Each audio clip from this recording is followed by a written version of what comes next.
Je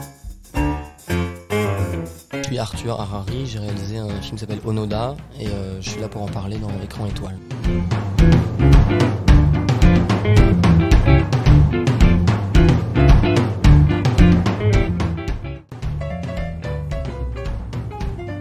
Arthur Harari, bonjour. Bonjour. Le film a été présenté en ouverture dans la section Un certain regard au dernier festival de Cannes.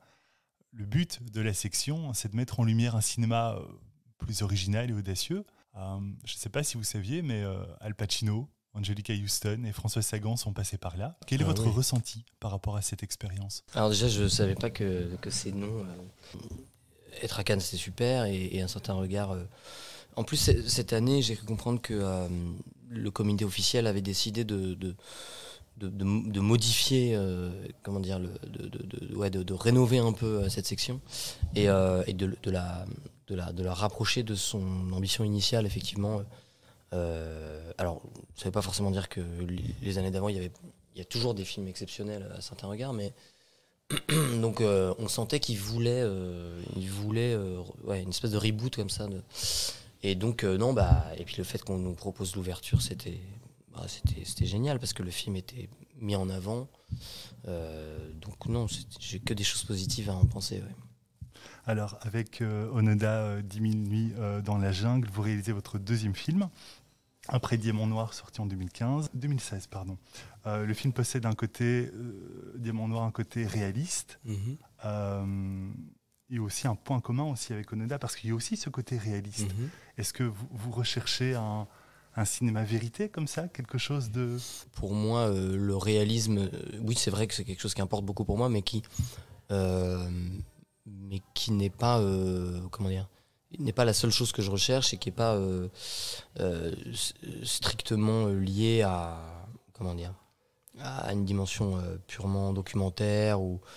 C'est un élément, parce que pour moi, il me semble que le cinéma est d'abord la captation des apparences en fait et de ce qui est devant nous.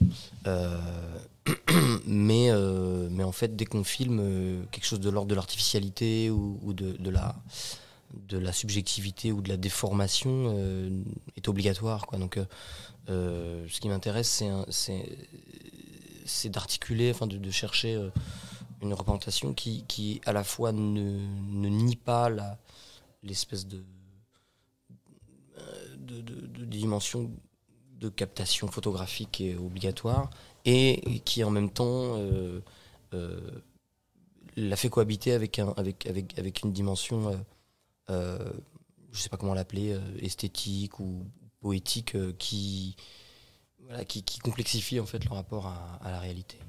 Et notamment dans un film comme ça, mais c'était le cas déjà dans Diamant Noir. Il s'agit aussi de créer une espèce d'aventure intérieure. Donc c'est à la fois une aventure extérieure et une aventure intérieure, ce que je cherche.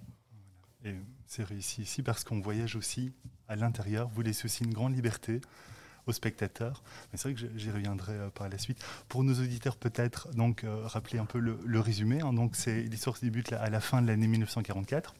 Le Japon est en train de perdre la guerre. Et pourtant, donc, Hiro Onoda est envoyé sur une île des Philippines juste avant le débarquement américain. Et il restera avec une poignée de ses frères d'armes plusieurs années.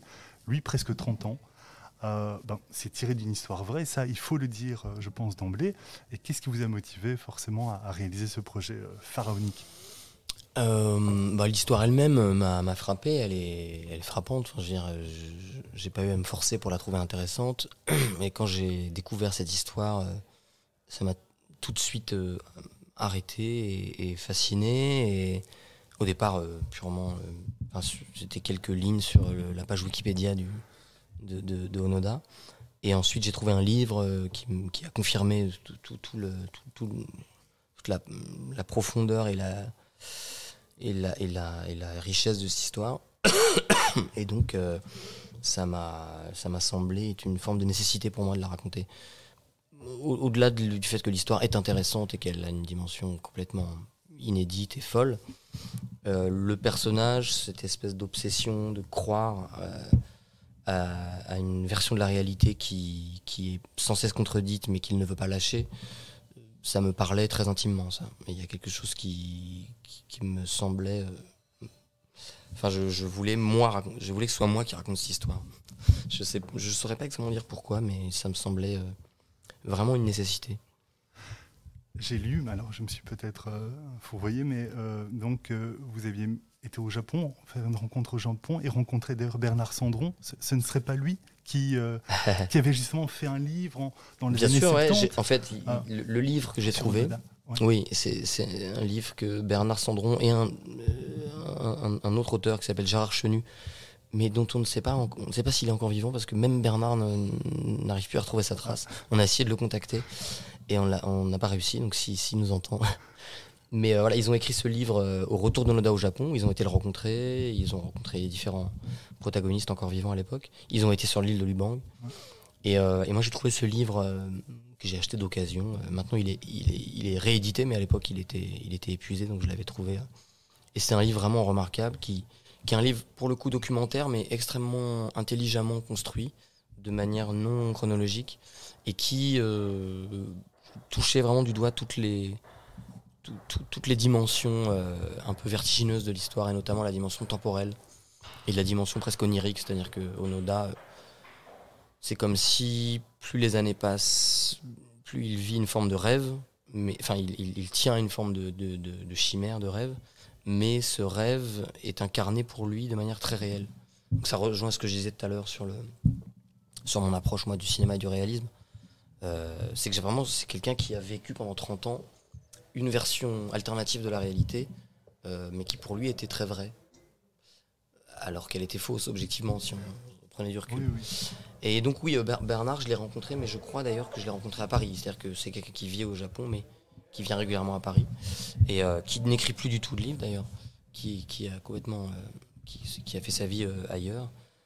Mais après, il m'a raconté ses souvenirs d'Onoda, il nous a ouvert ses archives. Enfin, il y a eu beaucoup il nous a beaucoup aidé, quoi, pour écrire le film. Parce que Onoda aussi avait lui aussi fait son livre. Onoda a écrit un livre qu'il a édité juste à son retour du Japon aussi, mais qui n'avait jamais été écrit traduit en français avant l'année dernière, et que j'ai lu mais très tardivement, une fois que le scénario était déjà écrit. Et alors, petite question, pour autant, est-ce que vous auriez envisagé ou donné un autre éclairage si vous aviez peut-être digéré ce livre en amont?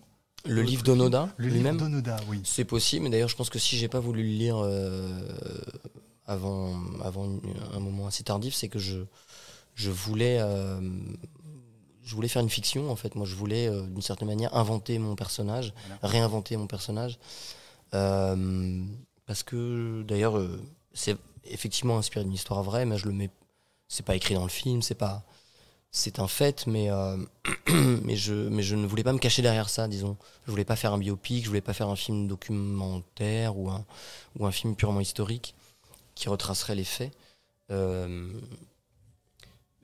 C'est Werner Herzog qui dit souvent quand on s'intéresse à la question de la vérité, les faits ne sont pas suffisants. Il faut chercher une vérité. Disons, l'art permet de trouver une vérité plus extatique, ou plus... Je crois que c'est le mot qu'il utilise, plus extatique. Et c'est à ça qu'il s'emploie. Je trouve ça très beau de le dire ça comme ça. On peut s'appuyer sur les faits, mais chercher au-delà, et surtout assumer qu'on est relativement... on a le droit de modifier ces faits, ou de leur insuffler une autre dimension, parce que c'est la prérogative de la fiction et romanesque. En cela, votre film est prenant, parce que précisément vous laissez la liberté au spectateur d'y mettre un peu de... Je ne dirais pas de se projeter, parce qu'on ne peut qu'imaginer, bien sûr, mais de réfléchir sur les motivations d'Onoda, sur cette histoire folle, complètement folle, la psychologie des personnages, ces frères d'armes, ces soldats aussi japonais. Mais, alors je sais bien qu'il y a cette liberté, mais vous personnellement, quel est votre point de vue sur, c'est très compliqué, sur les motivations, parce que quand même, un traînard, des traînards, ces soldats qui sont restés pendant presque 30 ans, je veux dire, c'est totalement fou. Comment vous voilà, quel est votre point de vue sur la question? Moi, mon point de vue, je sais pas si je pourrais l'énoncer. Il y a une chose, une intuition, c'est que je pense parce qu'il n'est pas le seul, effectivement, Onoda, à être resté des années à refuser de rentrer au Japon. C'est le plus connu et c'est le dernier, mais mon point de vue, c'est qu'il était mieux là qu'ailleurs. Mais je suis pas sûr que c'est vrai. Mais pour pouvoir projeter ce film, enfin, m'emparer de cette histoire et essayer de me rapprocher de l'intériorité de ce personnage, à un moment, ça s'est un peu focalisé autour de ça. C'est-à-dire, c'est pas uniquement la question du devoir, ce n'est pas unique. Il y a la question de l'intégrité et la question de l'engagement, de la croyance. Mais au fond, il y a aussi quelque chose de l'ordre de la liberté. C'est que je pense que, et c'est très paradoxal, c'est presque dialectique comme ça, mais il a vécu pendant 30 ans une vie qui, à mon sens, tout en étant fidèle à la parole qu'il avait donnée, et en s'enfermant dans cette mission, en fait, très paradoxalement, ça l'a libéré. Je pense qu'il a été libre pendant 30 ans, il l'a choisi, il a même été... d'une certaine manière trop libre, puisqu'il a transgressé beaucoup d'interdits, il a tué, il est dans une position de refus à la lisière d'une forme de folie. Enfin, mais voilà, moi mon point de vue c'est ça, et je pense que ça doit d'une certaine manière pouvoir aussi interroger les autres cas de soldats, de soldats traînards comme ça, japonais. Je pense que pour d'autres raisons. Parce que aussi la société japonaise, mais finalement toute société est extrêmement coercitive et qu'il y a toujours des individus qui ne savent pas ou qui ne veulent pas ou qui souffrent de vivre en fait dans le tissu social, dans la société, et que l'aspiration à s'en libérer, elle est de tout temps, elle existe en fait. Et les guerres peuvent être, dans le cas d'Onoda d'une manière très très complexe, ouais, l'occasion de tracer un chemin individuel autre, quoi. Oui, et on a vraiment aussi l'impression, il était tellement loin dans ce processus, il était tellement loin qu'on se dit peut-être, on ne peut pas faire demi-tour, je ne sais pas. Je ne sais pas. Il y a des scènes, une scène sublime, lorsqu'on vient communiquer avec lui à un certain moment.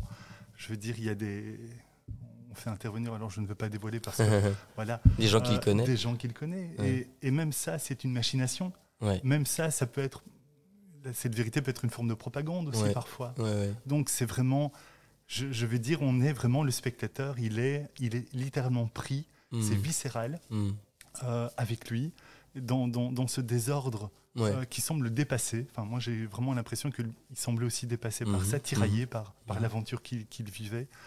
En cela, c'est vraiment... vous savez, votre film, il me poursuit encore. Je l'ai vu il y a plusieurs jours et j'y pense, je pense un peu chaque jour. J'y pense. C'est quelque chose c'est une expérience aussi à vivre. En cela, c'est juste... c'est incroyable. Ah, merci. Et d'ailleurs, je voulais aussi vous féliciter. Alors, on peut aussi évoquer ça, la technique, la mise en scène. Elle est magnifique, bien sûr. Mais merci. moi, j'ai envie de... Vous avez été plus loin puisqu'on s'attache à ces personnages-là. Bien sûr, la mise en scène est belle, et puis on est avec eux, et on vit à leur côté. Et au rythme des saisons, finalement, au rythme des moussons, c'est quelque chose... Ce format, parce que le film fait tout de même 2h47, comment est-ce que vous avez envisagé ce tournage? Comment... alors, je ne pensais pas que le film serait aussi long. C'était pas prévu. Alors, il y avait un tournage très long quand même, 3 mois, ce qui est... vraiment au-delà d'une durée standard pour un film d'1h30, quoi. Donc je savais qu'il serait sans doute au-delà de 2 heures, mais j'avais pas non plus prévu cette durée-là. Mais la durée de l'histoire elle-même étant excessive, alors il y a des films qui se passent sur une durée très longue et qui ne sont pas nécessairement très longs, mais disons là, il y avait quelque chose de l'expérience du temps et de l'expérience de quand c'est fini, ce n'est pas encore fini. Il y avait cette dimension d'épuisement comme ça, et la dimension épique aussi, qui au départ, l'épopée, c'est un genre littéraire, mais d'ailleurs en général assez étiré. Tout ça faisait que il il y avait la nécessité pour raconter ce qu'on avait écrit, il fallait prendre le temps de le faire. Mais aussi en termes de fabrication, avant de tourner, on a fait une préparation qui était beaucoup plus longue que les préparations standards. Alors, en partie pour des raisons un peu hasardeuses, c'est-à-dire qu'à un moment, il était question que le film soit tourné plus tôt. Il a même été question que le film soit tourné en 2 sessions de tournage, une session avec les acteurs jeunes, une session avec les acteurs plus âgés. Donc on avait entamé une préparation très tôt. Et puis à un moment, en fait, pour des raisons complexes, surtout de disponibilité d'acteurs, le tournage a été décalé. Mais la prépa ne s'est pas arrêtée pour autant. D'une certaine manière, on a préparé pendant plus d'1 an en fait. Alors que normalement, une prépa vraiment active, c'est 3 à 4 mois, quoi. Donc cette immersion comme ça dans le travail, bon, on est loin des 30 ans de Noda, mais disons que pour nous aussi, c'était une manière de décrocher. Parce que le film a été tourné au Cambodge, une partie de l'équipe était occidentale, une énorme partie était aussi cambodgienne, et une partie japonaise, les acteurs, et certains autres postes. Mais voilà, il y avait pour nous, on va dire, du côté français et belge, un déplacement à opérer, qui était un déplacement géographique, mais aussi au-delà de ça, quoi, par rapport à la durée. Moi, je suis pas un grand voyageur et j'ai jamais passé autant de temps à l'étranger que pendant le tournage. On a commencé à avoir une espèce de vie ailleurs que dans notre vie, quoi. Donc tout ça, c'est... Alors, je sais pas exactement comment on peut faire entrer ça en lien avec la durée ou le rythme du film lui-même. Mais ce qui est sûr, c'est que quand on a commencé à tourner, j'ai compris que le rythme du film allait être un peu plus lent, même si c'était pas un but absolu, la lenteur, et je crois pas que le film soit lent. Je suis pas sûr qu'on puisse décrire le rythme du film comme lent. Non. Mais en tout cas, l'unité de base d'un film, c'est le plan, et les plans étaient systématiquement plus longs, et donc les scènes aussi, que ce qu'on avait minuté. Je pense qu'il y a une forme comme ça de respiration qui a été prise par les acteurs et par la mise en scène. Disons, on s'est trouvé entre la mise en scène et eux, les acteurs. On s'est trouvé construire un rythme, une respiration qui était celle-là. Et au bout d'un moment, il fallait pas lutter contre, quoi. C'était comme ça, quoi. J'allais vous demander si vous aviez rencontré des difficultés éventuelles ou des moments de doute lors du tournage. Et puis aussi, mais suite à ce que vous dites, moi j'ai aussi vous demandé, vous êtes français, les acteurs sont japonais. Oui. Mais concrètement, et j'ai même lu à vérifier, donc, mais que certains manquaient d'expérience, c'était pas forcément dans tout le casting, peut-être les acteurs les plus expérimentés, mais peut-être ceux qui offraient le plus de sincérité. Alors, c'était quand même tous des acteurs professionnels et des très bons acteurs. Ce qu'il y a, c'est que aucun n'était vraiment une star ou des acteurs très très connus. Il y en a un maintenant qui est devenu une star au Japon, mais qui n'est pas le rôle principal, qui est le jeune touriste qui ouvre et qui clôt le film. Voilà. Qui s'appelle Taiga Nakano et qui est un acteur maintenant, vraiment une vedette, quoi. Mais c'était pas le cas quand je l'ai découvert, quand je l'ai rencontré. Et sinon, les autres, c'est que il faut imaginer que le Japon, c'est un pays où il y a énormément d'acteurs qui tournent dans des séries télé, des pubs, des films. Ils font du théâtre. C'est très dur d'être acteur au Japon parce que, sauf quand on atteint ce stade de védétariat, en fait, c'est un métier où ils travaillent tout le temps. Et en général, ils ne choisissent pas vraiment sur quoi ils travaillent. Et c'est très codé, c'est un cinéma très codé. Où, par exemple, l'acteur principal qui s'appelle Yuya Endo, qui joue Onoda dans la première période, il a vraiment, à mon avis, tout pour être un acteur de premier plan et un jeune premier, comme on dit, ou un héros, quoi. Mais son physique, et notamment c'est quelqu'un qui a eu des boutons et qui a des cicatrices d'acné comme ça, à mon avis, il lui interdit en partie, à cause de ça, d'être l'équivalent de, je sais pas moi, Tahar Rahim ou que sais-je en France. Et du coup, il était passé largement en dessous des radars, moi, quand je l'ai rencontré, avec un style de jeu extrêmement différent de la plupart des acteurs que je rencontrais. Très dépouillé, très très économe, un jeu extrêmement sobre et en même temps capable d'une grande vérité et d'une grande intensité et d'une humilité absolue. Ça, c'est vraiment le point commun que j'ai rencontré dans tous ces acteurs. C'est que leur approche du rôle et du jeu et du film était d'une très grande humilité, essayant de comprendre comment rentrer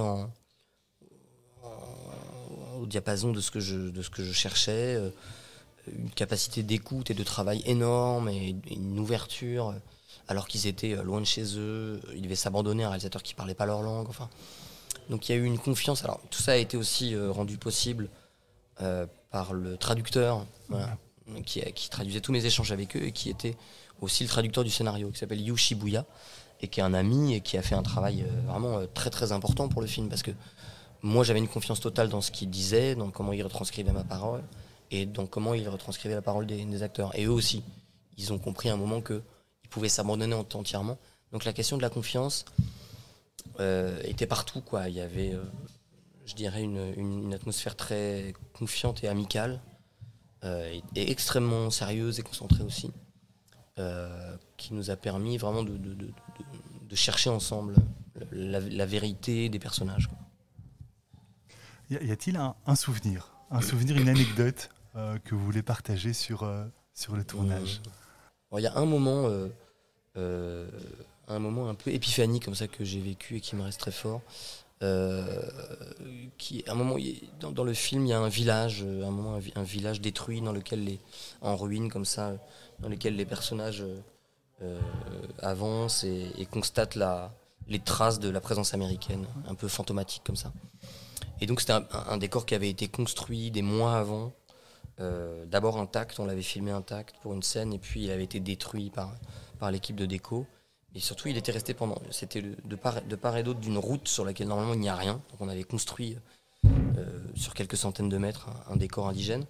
Et on avait pris cette très bonne décision, enfin la chef déco, de laisser ce décor se vieillir et se patiner pendant la mousson. Et donc quand on a filmé le dernier stade de ce décor, c'était vraiment le bout du bout, il était détruit,